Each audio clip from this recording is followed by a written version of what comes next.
A maior dúvida que geralmente eu recebo dos investidores é comprar ações de Big Tech ou das empresas tradicionais? No episódio de hoje, o que a gente vai fazer aqui é explorar justamente esse assunto e mostrar como é que você pode ser bem-sucedido na sua estratégia. Porque, em geral, tecnologia, nesses últimos 20 anos, traz disrupção. E disrupção traz um grau de imprevisibilidade, de crescimento e alcance. Não é que você não deva investir em empresas de tecnologia e deva investir só em empresas tradicionais. É como pegar alguém que nunca entrou numa montanha-russa e falar, cara, vem que é tranquilo. Para alguns, virar de ponta cabeça é tranquilo. Para outros, a pessoa vai enjoar e vai vomitar. Então, por mais que a pessoa tenha dinheiro e desejo e queira alto rendimento, tem certos ativos que talvez ela não esteja pronta.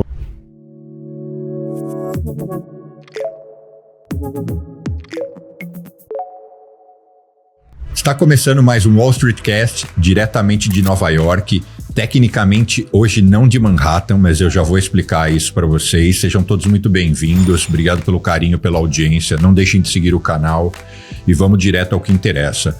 Hoje a gente vai explorar de uma forma muito profunda e técnica a diferença de você investir em empresas de alta tecnologia e em empresas tradicionais. Vocês vão entender que não necessariamente um é necessariamente melhor que o outro, mas que existem riscos e dados históricos que vão nos mostrar uma série de coisas muito interessantes, especialmente porque o questionamento que eu mais recebo hoje nas redes sociais é justamente isso. Vale a pena investir nas Big Techs? Concentro o meu capital nas empresas tradicionais? Como? Por quê? De qual forma? Para isso, eu convidei o meu parceiro, sócio, amigo, Danilo Santiago. Danilo, seja muito bem-vindo. Mais uma vez, obrigado, Bruno. Vamos lá, esse assunto é super interessante, né?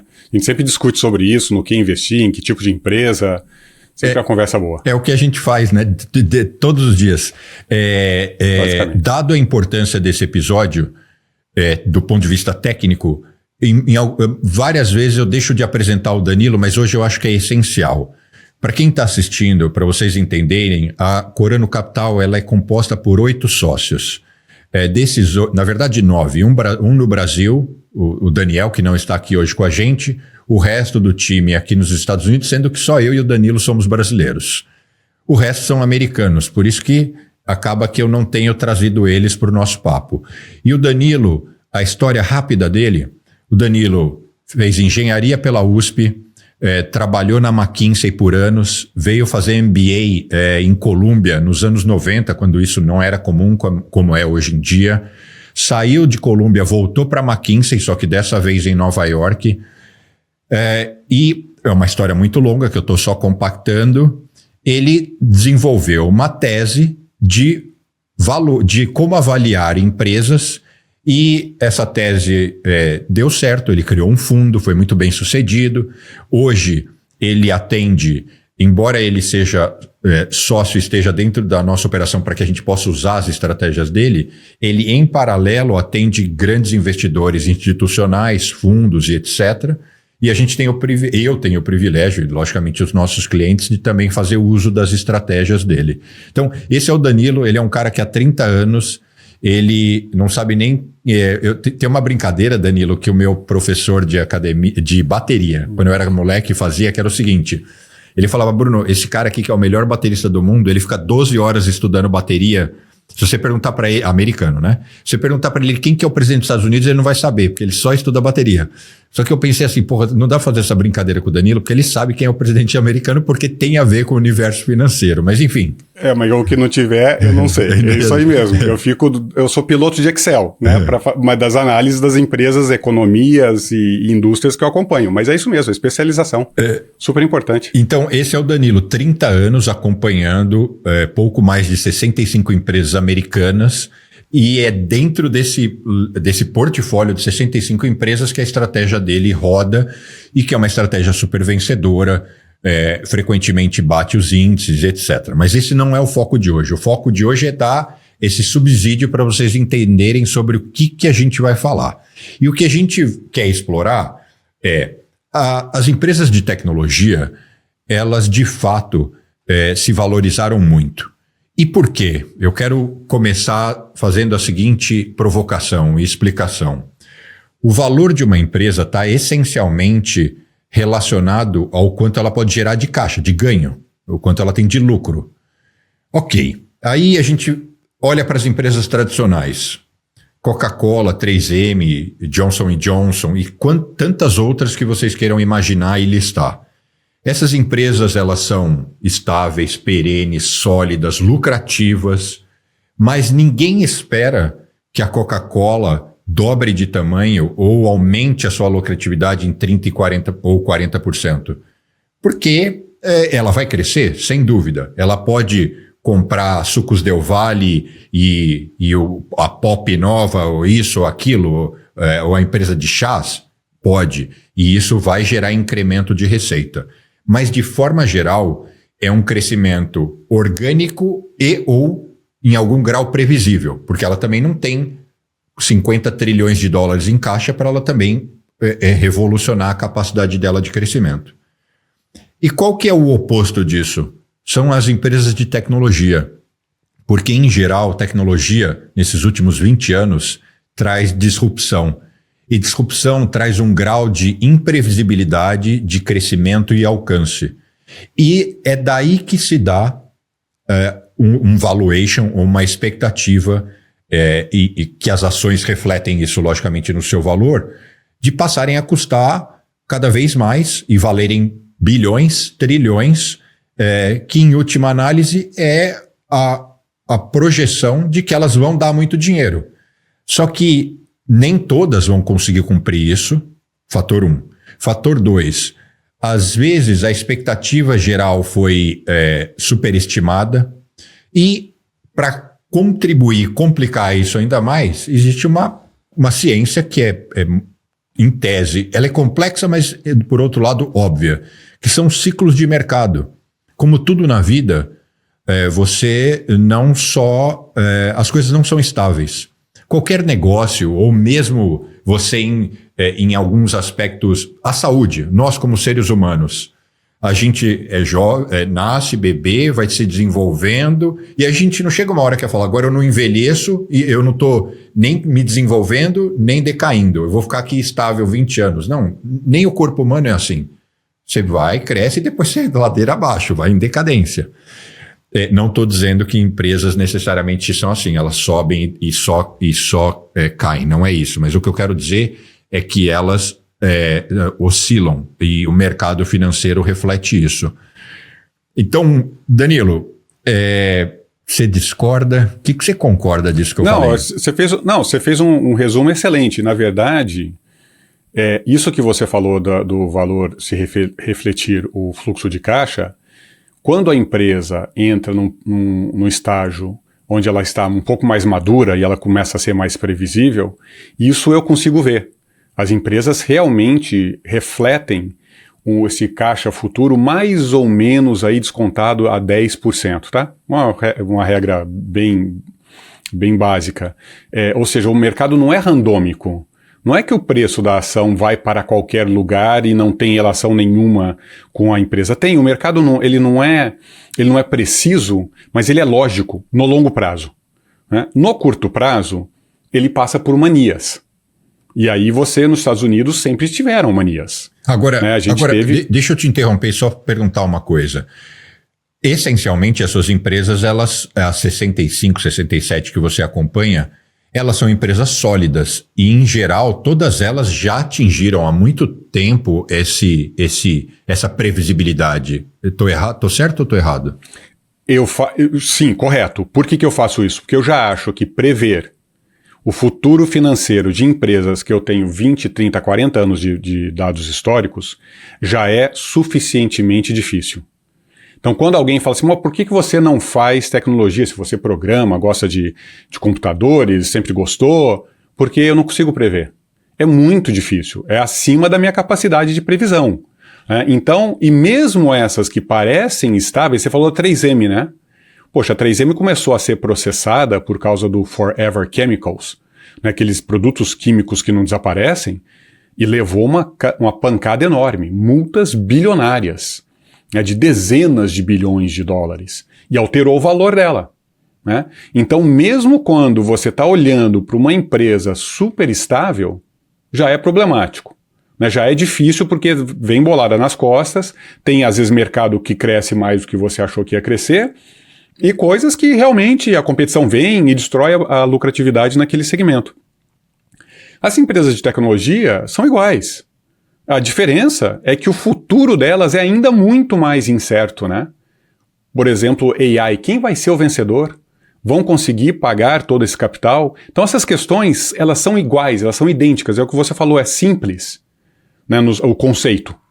A execução, você quantificar isso, colocar em planilha, e a hora que você começa a fazer projeção daqui 3, 5, 10 anos, aí você às vezes olha e fala, nossa, mas eu não tenho a menor ideia do que vai acontecer com isso.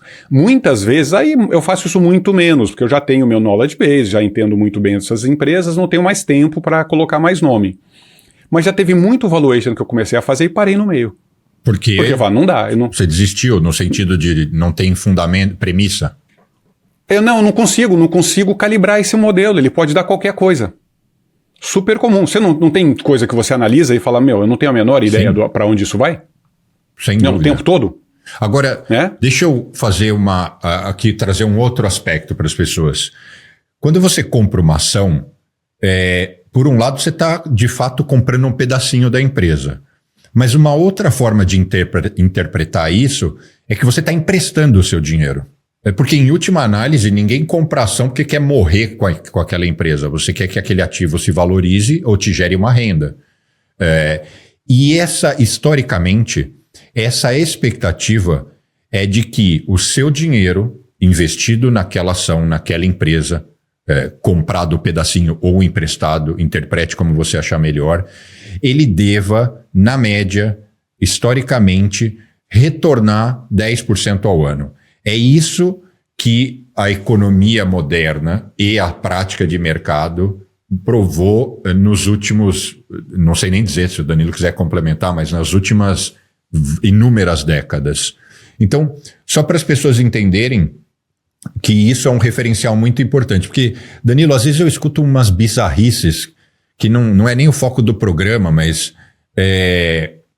teve uma gestora amiga nossa, que eu não vou falar o nome, porque seria muito chato, dizendo o seguinte, olha, Bruno, tem essa oportunidade aqui de investimento, garante 40%, porque eu mostrei uma das nossas carteiras que a gente conseguiu bater 41% de ganho em dólar em 2025, que é um negócio assim monstruoso, né? Ponto fora da curva. Bizarro, né? Bizarro. E eu mostrei no sentido dizendo, olha que coisa assim, absurda de sensacional. E aí ela me responde, não, mas eu tenho aqui essa opção de investimento para você trabalhar com real estate flipping. Para quem não sabe o que é flipping, comprar casa velha, reformar e vender. E que eles garantem 40% de ganho, garantem. Eu chamei de gestora, mas no fundo é uma vendedora, né? Para quem acompanha os nossos conteúdos sabe o que eu quero dizer de vendedor. É o cara que trabalha na indústria financeira, mas que não entende nada do que está fazendo, mas que vai para o mercado com um terno bonitão, um óculos Armani, igual do Danilo, e vai pedir e vai captar dinheiro. Mas no fundo não entende nada. Enfim, aí ela falou, 40% garantido. Não faz o menor sentido. Quando você escutar uma coisa dessas, não tem pé nem cabeça. Porque se fosse assim, ninguém mais investiria em outras coisas. Mas... isso não existe. Tipo, uma coisa que eu observo, né, que eu faço com as minhas empresas, com essas 67 no momento, é justamente calcular a qualquer final de ano, né, quanto que, se o Warren Buffett tivesse comprado essa empresa, ele receberia de resultado. E, obviamente, é uma curva de Gauss, né? Uma distribuição. Tem empresa que se deu melhor.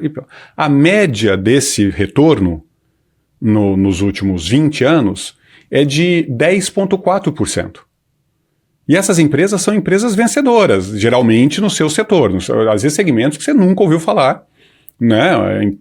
O brasileiro que está ouvindo a gente aqui talvez nunca tenha ouvido falar da Fastenal, da Grainger, que são empresas de distribuição de peças, que dominaram esse mercado, são empresas que valem bilhões, Mas a hora que você compara com as empresas de tecnologia de trilhões, não é nada, né? Então está fora de qualquer índice, de qualquer... Até podem estar dentro de um índice, mas enfim, ninguém fala delas, né?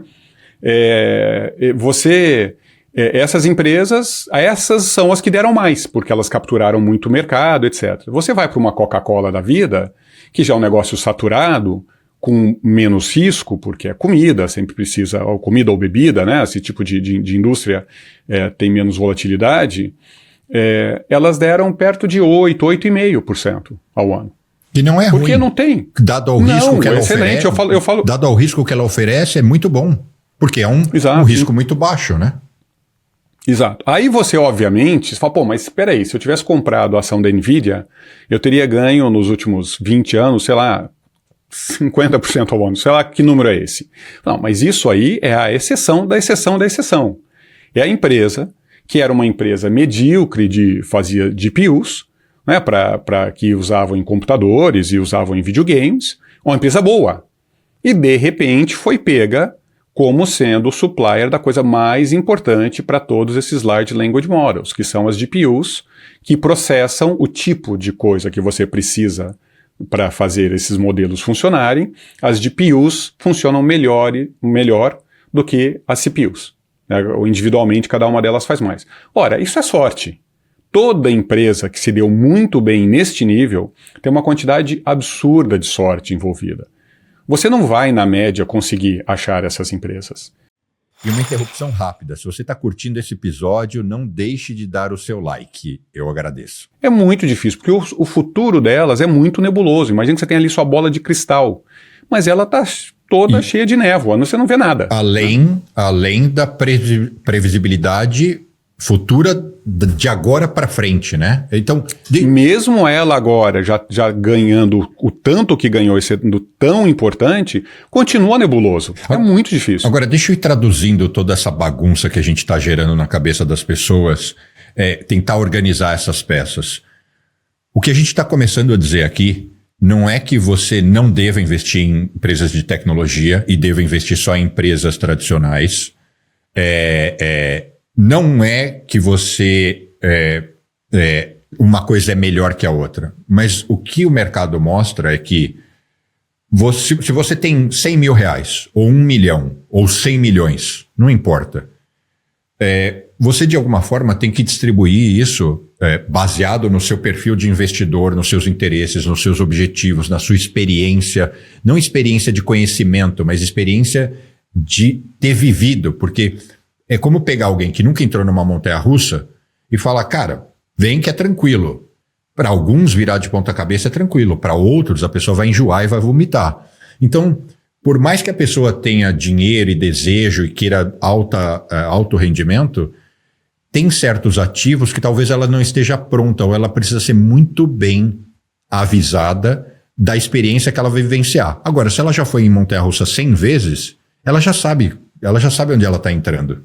Mas, enfim, é essa distribuição que vai ser um pedaço do que a gente vai começar a ilustrar hoje. E aí, eu quero conectar isso para mostrar justamente essa provocação. E aí, Danilo, a gente vai fazendo uma troca, porque o que o Danilo começou a falar, né, que eu fiz essa provocação, e a NVIDIA daqui para frente? Só voltar um passo. Então, supondo que você tenha 100 milhões ou 1 milhão, você não vai colocar tudo numa empresa só. Vamos supor que a gente retornou há 10, 20 anos atrás e você fala, vamos achar a NVIDIA. Você não sabia que seria ela. Então você não vai colocar só nela. Você vai distribuir entre algumas, mais ou menos. Do mesmo jeito que você não vai pôr só em empresa de tecnologia, você vai pôr em outras empresas de outros setores. Então, a NVIDIA estar dentro do seu portfólio, da sua seleção, já é muito positivo. E ela vai puxar o índice médio para cima. Mas dentro desse portfólio, você também pode ter outras empresas, outras Enrons e outras empresas que ficaram pelo caminho. Então, explica aí da Enron, porque eu acho que nem todo mundo lembra da história. Resumindo... Foi uma das maiores fraudes e quebrou, né? Uma empresa americana que atuava no setor de energia elétrica e que teve uma fraude contábil gigante e virou pó, desapareceu simplesmente de um dia para o outro. Eu acho que, para quem gosta disso e tá querendo aprender um pouco, não é filme ou documentário, The Smartest Guys in the Room, eu acho que esse é o nome, que conta toda a história deles. É fascinante, porque se você voltar lá para final dos anos 90, a Enron estava falando que ia revolucionar o mercado de energia através dos seus tradings e tudo mais. Não era AI, mas era quase, né? Era esse negócio da internet, tudo vai mudar. E todo mundo embarcou na narrativa deles. E não funcionou e foi uma tragédia, né? Então com certeza vai ter empresa de internet agora ou de AI que, mesmo que sem fraude, que ela vai fazer tudo certo no sentido, o mercado dela vai crescer, e ela não vai ter muito valor, porque a competição vai comer a margem dela, e ela vai olhar em retrospecto e falar, nossa, investi demais, comprei computador demais e não está se pagando. A concorrência pode comer a margem, ela pode ser uma fraude contábil ou não, ela pode simplesmente ser absolutamente aniquilada por uma tecnologia nova. Mas enfim, só para eu fechar o raciocínio, então...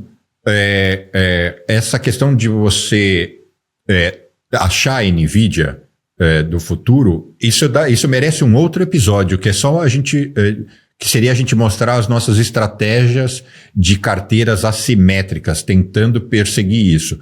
Mas ainda assim, eu não pego todo o meu dinheiro, nem o Danilo, e a gente fala, vamos atrás então do próximo cavalo dourado. Não funciona assim. Não, na verdade, eu posso até dizer que o Danilo faz. O Danilo não vai atrás de cavalo dourado nunca. Todo o meu dinheiro estão nessas empresas sem graça, porque eu não consigo alocar meu capital em nada que eu não consiga modelar. Mas aí isso é preferência pessoal. Eu sei que você vai sempre falar, mas Danilo, você tem que ter algumas coisas. Eu nunca tenho, né?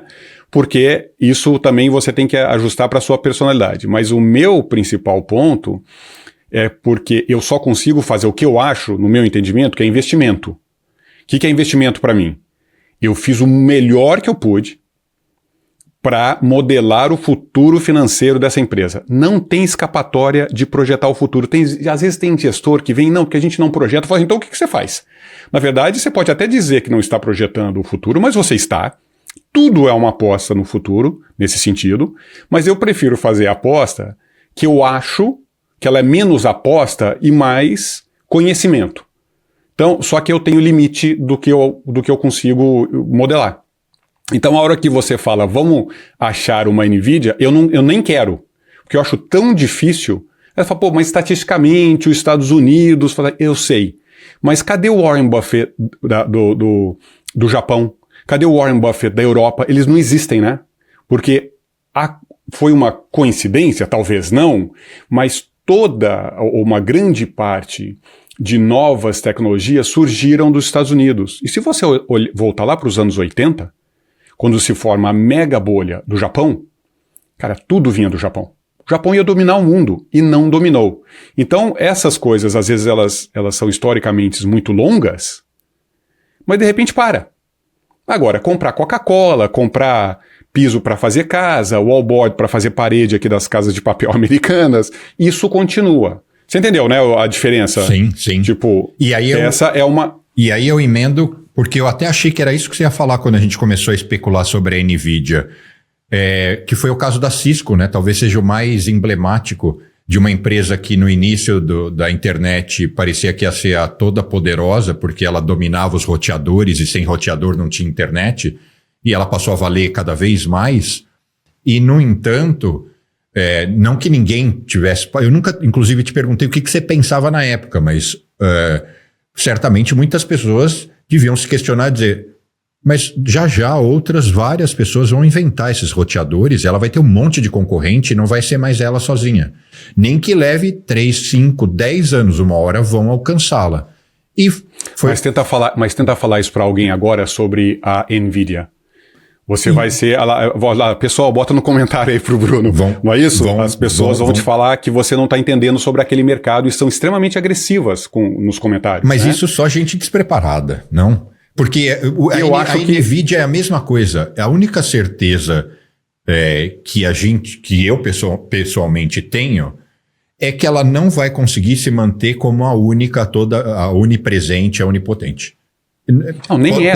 Na verdade, pode falar. Não, o Google já tem, o Google já faz em TPUs, né, os Tokens Processing Units, né, que é o que você está usando aí para fazer esses modelos de AI, já é uma NVIDIA dentro do Google, é que ele não abre. Ele só não vende ainda, mas ele falou que em 2027 vai começar a vender. Ele já está vendendo, eu acho que alguns, né? Aí já... Pô, mas esse é um exemplo. Mas até então, vamos dizer assim, no varejo corporativo, ainda a NVIDIA ela tem uma vantagem, né? Mas é uma questão de tempo. Eu não estou dizendo que ela não possa se perpetuar por décadas como a maior ou como a melhor, mas de qualquer forma ela vai começar a sofrer concorrência, que vai começar a morder, e esses concorrentes que podem hoje significarem nada podem se tornar maiores que ela. Então eu acho que essa é a provocação. Não, e o mercado faz algumas distorções, esse que é até a definição de bolha, eu acho que até um paralelo super interessante, é o que está acontecendo com o mercado de memória. Memória sempre foi o padrão básico de circuitos. Né? É uma coisa que tem um monte de vários provedores, é uma coisa que ali é uma commodity mesmo, né? Porque é literalmente a quantidade de memória com um certo nível de velocidade. Ali não tem diferenciação nenhuma. A ponto que o computador que eu estou usando agora, inclusive o meu desktop, ele tem metade das memórias dele, né? São 4 bancos ali de memórias. Metade é de uma marca e outra metade é da outra. Desde que você faça esses pares, elas funcionam, você pode misturar o que você quiser ali. Uma pausa rápida. Como todo mundo sabe, não existe decisão boa sem informação, sem conhecimento. E em finanças isso é especialmente verdadeiro. Há um bom tempo que eu consegui para os meus alunos de mestrado, que eu dou aula aqui em Nova York, uma condição para eles assinarem com desconto um dos melhores portais de serviços e informações financeiras. E agora eles me permitiram começar a compartilhar isso aqui também, com a minha audiência e com os meus seguidores. O Investing.com é hoje um dos maiores portais de informação financeira dos Estados Unidos e do mundo. E eles também estão no Brasil, com redação em português e cobertura local. E um detalhe, é um dos poucos que são absolutamente livres de conflito de interesse. O Investing.com é um terminal financeiro. Ele reúne em tempo real tudo o que está acontecendo nos mercados do mundo inteiro. Ações, moedas, juros, commodities, criptos, indicadores econômicos, tudo num único lugar. Mais do que isso, ele tem inúmeras funcionalidades, análises e dados em nível profissional, só que sem custar os $30 mil que eu pago por ano por apenas uma estação da Bloomberg. São 15% de desconto na assinatura usando o meu código, que eu deixei fixado aqui nos comentários do vídeo e também na descrição. Só um detalhe. Para você conseguir essa condição, você tem que entrar pelo computador, pela versão web, porque pelo aplicativo, para assinar o cupom, não funciona. Mas depois de assinado, aí logicamente você baixa o app e segue tudo normal. O link está fixado aqui nos comentários e na descrição do vídeo. Bons investimentos! Ora, o pessoal que estão fazendo os data centers estão comprando toda a memória do mundo. O preço da memória foi para a lua. E o preço de empresas que vendem memória também subiram muito. Ora, ali a chance de você, no preço atual, conseguir o tal dos 10%, depois com o caixa futuro, é muito, muito baixo. Porque ali você está comprando a preço alto um negócio que isso a gente sabe que é padrão, né? Ali não tem desenvolvimento nenhum. A NVIDIA você pode falar, tem o ecossistema, mas e memória? Memória não tem nada, né? Agora, só para... Como eu sei que você é muito conservador, Danilo, para a gente... para eu não permitir que a audiência vá muito na sua nesse sentido, não significa que não se dê para surfar a onda das empresas de memória, que é uma onda mais curta e mais aguda, mais acentuada, como também não significa que não tenha dado ou ainda não dê para surfar a onda de algumas empresas de tecnologia, inclusive a NVIDIA. Por isso é muito mais delicado. Mas, Danilo, 2000 mais uma vez, nos mostrou que, em geral, quando as empresas disruptivas, inovadoras, por estarem valendo muito, sofrem uma correção, e elas sofrem uma correção porque tinha uma distorção de valor, ou porque teve falta de liquidez no mercado, crise econômica.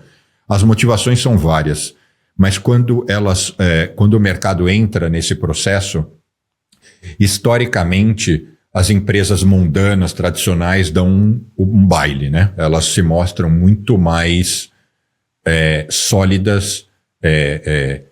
Acho que sólidas é a melhor definição, né? Às vezes, na verdade, o balanço, o P&L dessas empresas de tecnologia pode até ser melhor. Mas chega uma hora que o preço fica tão alto que o mercado, que foi 2000, né? 2000, em março de 2000 começa a correção. 25 anos depois, ninguém sabe por que março de 2000. Tem uma série de eventos ao redor. Aí depois vai ter September 11, teve várias empresas americanas que quebraram, quando aquele negócio, né? A maré baixa, você vê quem está nadando pelado, né? A frase do Buffett. E aí, obviamente, isso em si só pode disparar outras coisas. Mas não tem uma razão óbvia. Assim, ali, olha, dá para ver aqui que ia acontecer em março de 2000. Mas acontece. Olha, o pessoal deve estar vendo aí, depois a produção vai focar nesse gráfico aqui. É o meu IDE, né, o que eu uso para fazer toda a programação em Python, de construção de carteira, enfim, e outras coisas como esse gráfico. O que esse gráfico tem aqui? Ele tem duas séries aqui, né? Em azul, são empresas de tecnologia. Lá em 2000, isso aqui então é março de 2000, ele termina aqui em 2008, né? Então quase uma década. E essa linha cinza, né, essa série cinza aqui, são 50 empresas do S&P não tech. Tá? Então, quando eu falo tech, não é o pessoal que implodiu, que desapareceu. É o pessoal que, na verdade, eram boas empresas lá em 2000 e continuaram sendo boas empresas no futuro. Né? Então, o que nós estamos falando aqui?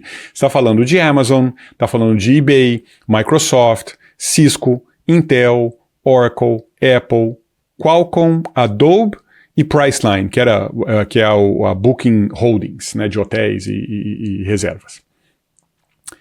Todas as empresas de 2000 para cá só cresceram, melhoraram, ficaram mais dominantes. Né? Então, de novo, não tinha nada errado com a empresa em si. Obviamente, eu vou argumentar que o preço estava errado. Né? Em cinza, empresas que você conhece. Aqui tem o Walmart, a Pepsi, a Coca-Cola, a Caterpillar, a 3M. Algumas delas, a gente sabe em retrospecto, estavam caras também. Coca-Cola estava cara, Walmart estava caro, Home Depot estava caro. Várias delas, empresas caras. Mas se você pegasse então 2% do seu dinheiro e colocasse em cada uma dessas 50, então 100%, e 10% nessas empresas que eram empresas extremamente vencedoras já lá em 2000, que todo mundo gostava delas, né, relacionadas à internet, o que teria acontecido? Bom, ali no final de 2002, então quase 3 anos depois, 1 ano e meio, você teria, se tivesse investido $100 mil, você teria um pouco mais de $30 mil. Neste período aqui, literalmente nessa data. No mesmo dia, você teria, investindo nessas empresas sem graça, $111 mil. Então, de novo, você teria 111 mil versus 30 mil. Obviamente com volatilidade, porque essas empresas chegaram a quase 150 aqui, caem para 111 e, enfim, tem volatilidade para frente também. Mas, de forma até interessante, né, elas nunca ficaram abaixo de 100. Então, qual é o ponto aqui? E qual é o paralelo que a gente pode fazer com hoje? Quando uma bolha, e hoje a gente sabe que a internet era uma bolha, então vamos assumir que a gente daqui 10 anos vai olhar para trás e falar, não, realmente havia uma bolha de AI. Olha, isso não tem nada a ver com o uso ou não de AI. AI vai ser utilizado, eu utilizo o tempo todo, é super útil, a minha produtividade aumentou. AI é uma tecnologia incrível, né? Mas o preço das empresas que estão participando disso pode estar totalmente errado. O que é estar errado? Se Warren Buffett comprasse a empresa inteira, e olhasse daqui 100 anos quanto que ele teve de retorno, né, o tal de taxa interna de retorno, né, ele iria ver, sei lá, 3%, 4%, 5%, retornos ruins, né, isso é preço errado, né, então a empresa pode ter muito sucesso, como a Apple vai lançar o iPhone aqui em 2007, só sucesso ali para frente. Então, e lançando outros produtos antes, né, obviamente, do iPhone, se dando super bem, mesmo assim, o preço teve uma mega correção, e o paralelo com hoje ora, se essas empresas de AI tiverem uma correção parecida, o que vai acontecer com o resto, com as empresas mundanas? Ora, elas podem, ao mesmo tempo, subir, né?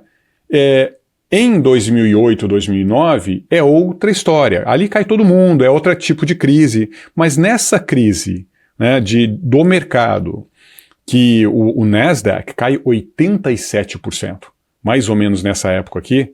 Então você imagina se você tivesse investido $100 no Nasdaq, você teria 13, não 30, 13 ali no final, mais ou menos em algum momento ali em 2002.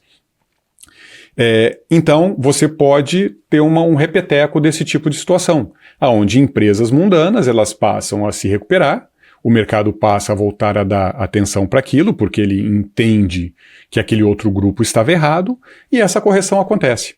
Isso é super normal, já aconteceu outras vezes, não precisa acontecer necessariamente assim, mas é muito comum. E esse exemplo de 2000 é muito óbvio e é muito fácil da gente mostrar, porque tem bastante dados, é fácil. Isso aí é um code em Python que fez esse gráfico, né? E isso é muito interessante, porque você literalmente observa essa dispersão, né, de retornos durante ali o estouro de uma bolha. Quando estourou, as empresas que você colocou na linha cinza sequer corrigiram para baixo? Incrível, né? Imediatamente elas foram só para cima. Mas então, eu acho que olha como é agudo o início da crise, né? Ela cai mais de 50% aqui, cai pela metade. Nesse período, pega essa linha aqui, que é literalmente o final ali de 2001, enquanto todas as outras estão implodindo, as outras estão subindo e subindo rápido. Obviamente ela para de subir, faz um zigue-zague e depois volta. Se ela tivesse continuado a subir nessa mesma toada aqui, então aqui é um delta gigante. Isso aqui estava o quê? Ali em 130, enquanto as outras estavam já passando para baixo da metade. Incrível, né? Não é que essas empresas se beneficiam com o preço dessas caindo. Não tem nada a ver. A Coca-Cola não vendeu mais Coca-Cola porque o preço da Microsoft estava caindo. Não tem relação nenhuma. Na verdade, essas aqui até venderam um pouco menos, porque teve uma recessão. A queda que... Na verdade, o que existe é migração de capital, né? Migração eu sempre falo que tem que sempre tomar muito cuidado com essa migração, porque se alguém comprou, alguém vendeu, né? Então, é uma troca, mas ela é assimétrica. As pessoas realmente passam a achar que tem mais valor ou tentam se proteger nisso aqui, né? Enquanto essas empresas começam a deixar de ser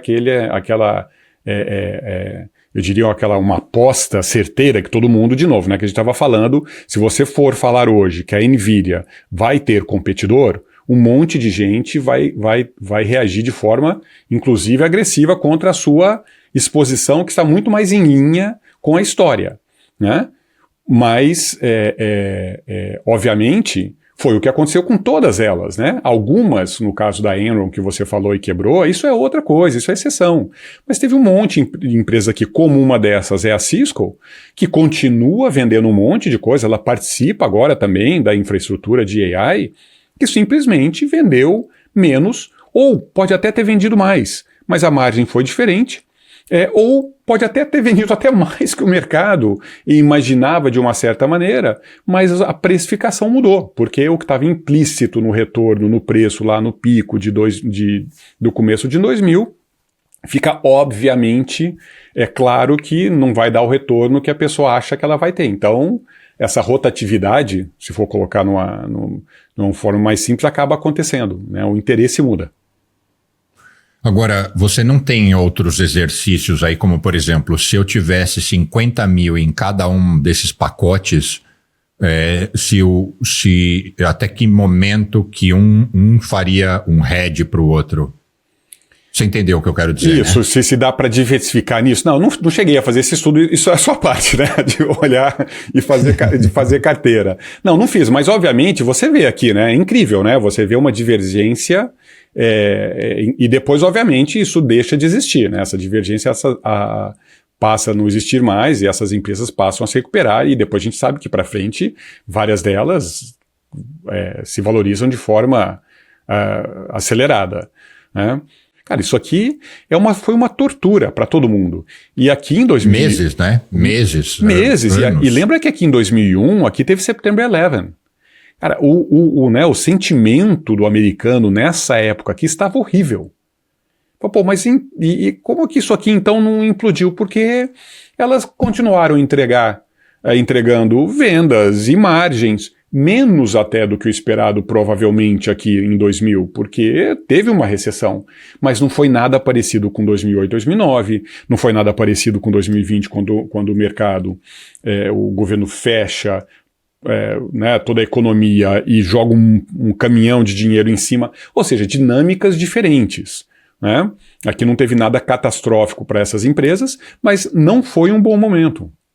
Não é que o americano estava super animado aqui, né, nessa época. Pelo contrário, aqui, provavelmente bem perto aqui desse bottom aqui, da parte de internet, é quando os Estados Unidos perde o AAA, né, da sua dívida. Né, então, enfim, não era um momento de euforia nos Estados Unidos de modo algum. Mas se a empresa tem um monte de earnings, né, per share, uma hora o mercado que agora não acha que isso é a única coisa que ia te dar dinheiro na vida, que eram as empresas ligadas à internet, ele passa a olhar com mais atenção para outras empresas. Enfim, e elas acabam refletindo esse tipo de retorno.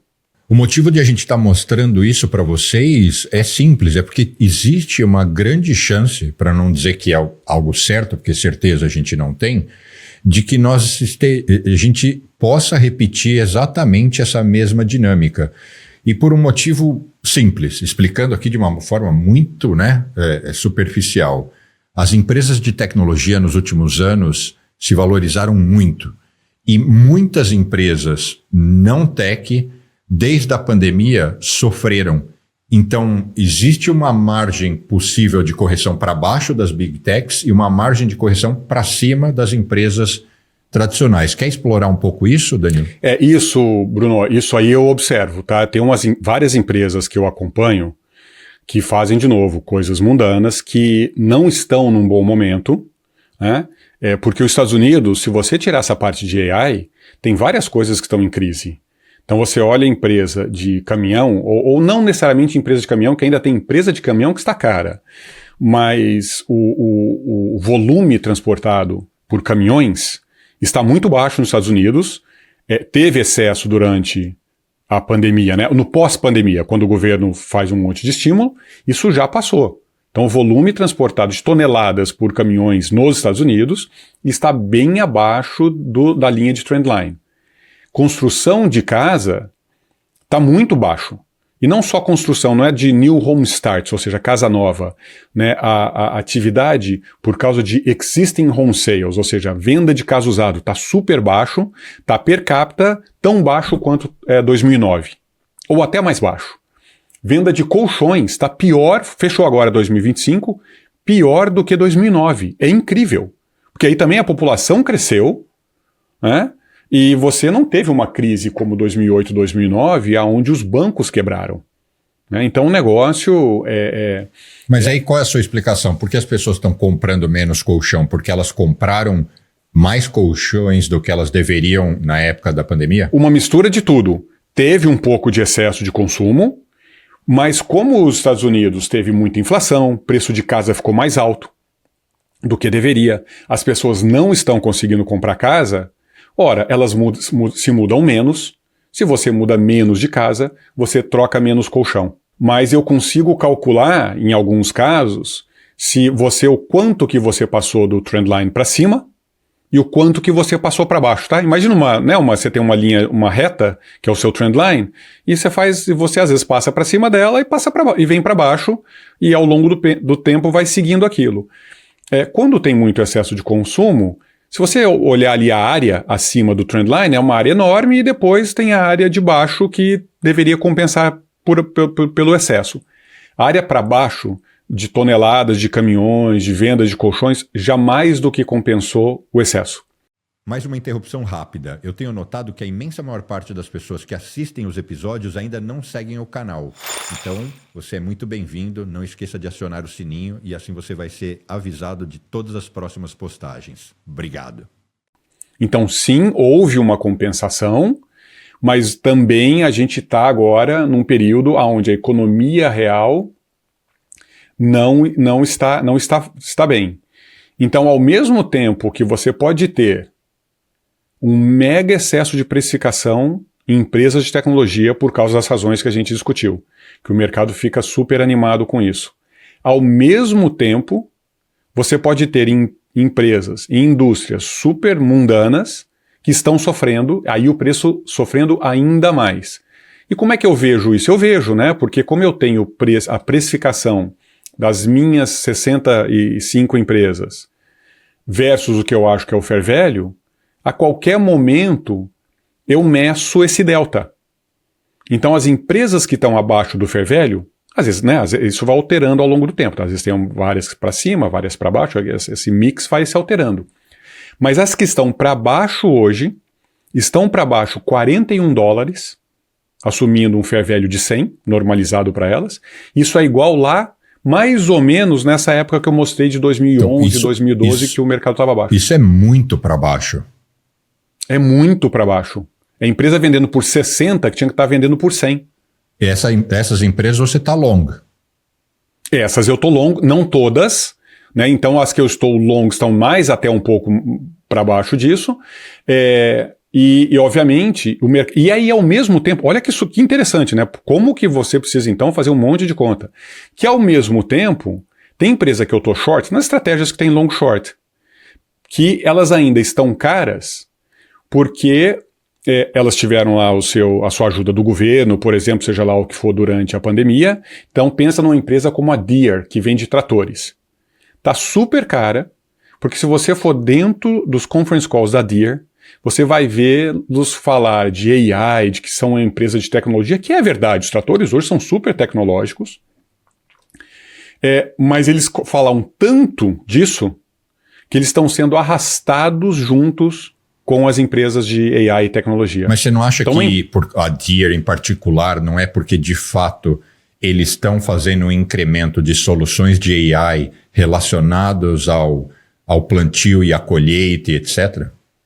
Isso, a Deere, a Echo, que é dona da Valmet, que tem muito no Brasil e tudo mais, ou seja, a Deere e todo o resto dos competidores deles.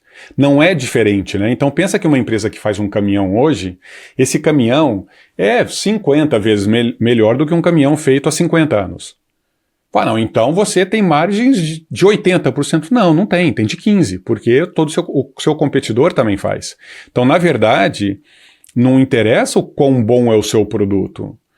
Interessa obviamente, quão bom ele é, o que gera mais ou menos demanda, mas quão bom ele é em relação à competição. Isso, e nesse caso, a Deere, lógico, você que avalia esse papel, ela não tem uma vantagem competitiva nesse sentido? Ela é uma das melhores empresas de trator dos Estados Unidos, né, ou do mundo, mas se você pegar todas as outras que produzem tratores, e a maior competidora do Ocidente é a Echo, né, que tem a Fendt, tem a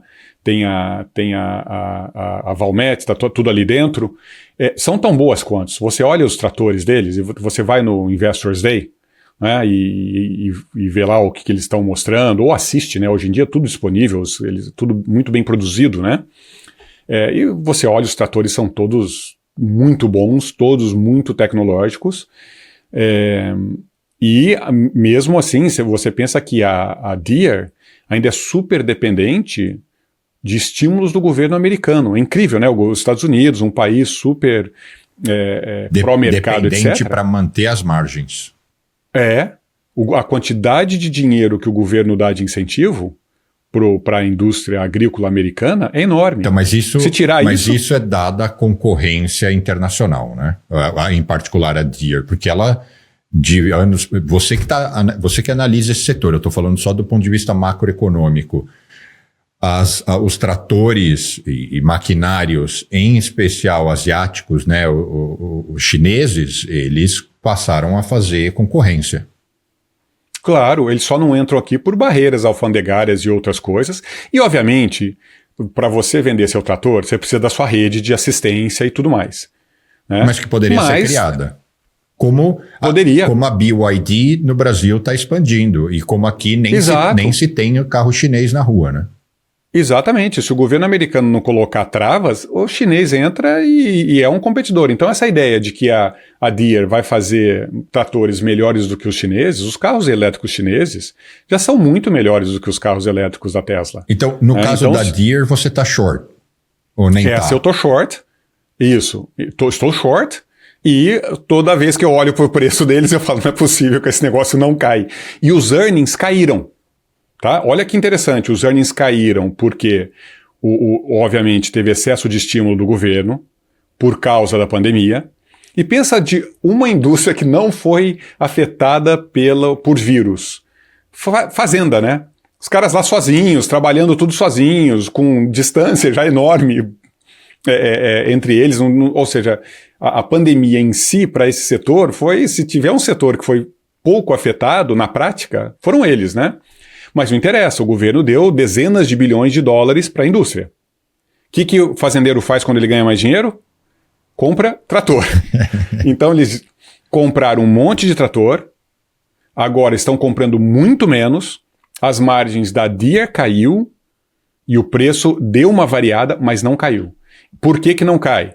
Porque o cidadão está animado com a tecnologia em si, né? AI e afins. Ele está olhando para algumas precificações de empresas de tecnologia, não estou falando nem das Magnificent Sevens. Ele está olhando assim, o preço da empresa, que não é nem a que faz memória, que a gente falou aqui, que está um absurdo, né? O preço de memória e é uma commodity super básica. Ele olha para a empresa que faz o rack ou os fios que vão atrás dos servidores, que estão indo nesses data centers, que o preço está lá na lua. Aí ele fala assim, não, mas está caro demais. E ele é um fundo que investe só em tecnologia. Ele está achando desculpas para comprar empresas tecnológicas. Então ele vai lá na Deere e compra a Deere. Entendeu? Ou seja, então ele infla o preço na história, né, não baseado nos fundamentals da Deere. A Deere não tem a menor chance de entregar isso tudo. As margens, na verdade, caíram. Os tratores estão realmente ficando mais tecnológicos. Mas as margens, quando você está vendendo menos, elas caem. Agora, então caiu do mesmo jeito. Deixa eu fazer uma tradução aqui, um glossário para as pessoas.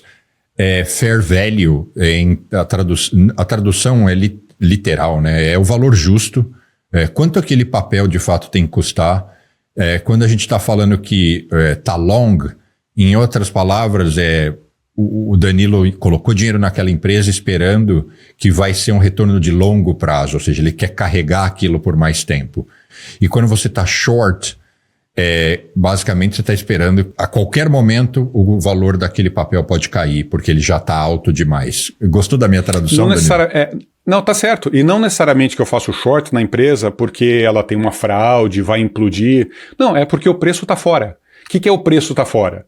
É um preço que, de novo, é sempre a mesma coisa. Se naquele preço o Warren Buffett comprasse a Deere, se ele comprar a Deere hoje, e o meu base case acontecer, que é que ela corrigir para um volume normal e depois fazer outro pico de volume, depois, enfim, voltar para o trendline de vendas de tratores, o seu market share, com as suas margens históricas, tudo isso que eu calculo, ele receberia hoje perto de 7%, 6,5% ao ano.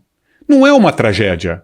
A Deere vai continuar vendendo tratores, mas não é os 40% que a pessoa acha que vai levar, né? Então, e muito menos dentro da realidade das empresas americanas que entregam seus 10, 10,5%, 11% de retorno. Então, é um retorno baixo que uma hora o mercado fala, não, então por esse preço eu não estou recebendo o que eu costumo pedir, que são os meus 10, 10,5%. E aí ele corrige. O resumo de tudo que a gente viu até agora é que existe uma certa complexidade e saber navegar por essas entranhas do mercado financeiro é muito importante. Então, o que eu sempre digo é que as pessoas precisam saber exatamente quem que está cuidando do seu dinheiro? Quais são as mentes por trás das estratégias e de como o seu portfólio é gerido? E isso é uma crítica aberta e que, logicamente, eu arrumo uma série de inimizades, que é o seguinte. Existe 98% do mercado brasileiro, ele está dominado por escritórios que têm uma tropa de vendedores e que muitas vezes são escritórios bonitos, com pessoas muito bem vestidas, mas que nos bastidores o corpo técnico e as pessoas que de fato vão cuidar do seu dinheiro são muito, muito pouco capazes. E quando eu falo em capacidade, é algo que pode e deve ser claramente apurado. Afinal de contas, quando você escolhe um médico, você quer saber onde ele estudou, quanto tempo ele tem de carreira, o que ele já realizou. E no mercado financeiro é exatamente a mesma coisa. Qual é esse time? Composto por quais pessoas? Quem entende do quê? Há quanto tempo? Quais resultados essas pessoas entregaram? Onde elas estudaram? E é isso que a imensa maior parte dos investidores, e eu nem os responsabilizo, às vezes não questionam, não vão atrás. Então aqui fica uma provocação saudável nesse sentido. Danilo, quero te agradecer muito por mais esse papo e te dizer que foi só mais um de muitos outros que virão pela frente. Como sempre, um prazer e, enfim, espero que isso gere um conteúdo de realmente educação por quem sabe quem investiu em aprender alguma coisa sobre um setor específico. Acho que especialização nessa parte de investimento, como várias outras profissões, é fundamental.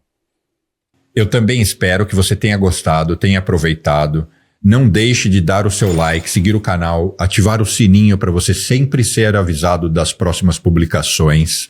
Eu vou deixar aqui 2 recomendações de outros vídeos relacionados, vídeos que eu gravei com o Danilo, que a gente fala sobre outros temas, como por exemplo a estratégia dele. Vou ficar feliz se vocês puderem mandar comentários, isso sempre nos guia em relação ao que a gente deve ou não focar nas gravações. Se lembrem que na vida nada é por acaso. Vamos juntos, vamos em frente. E pela atenção, muito obrigado.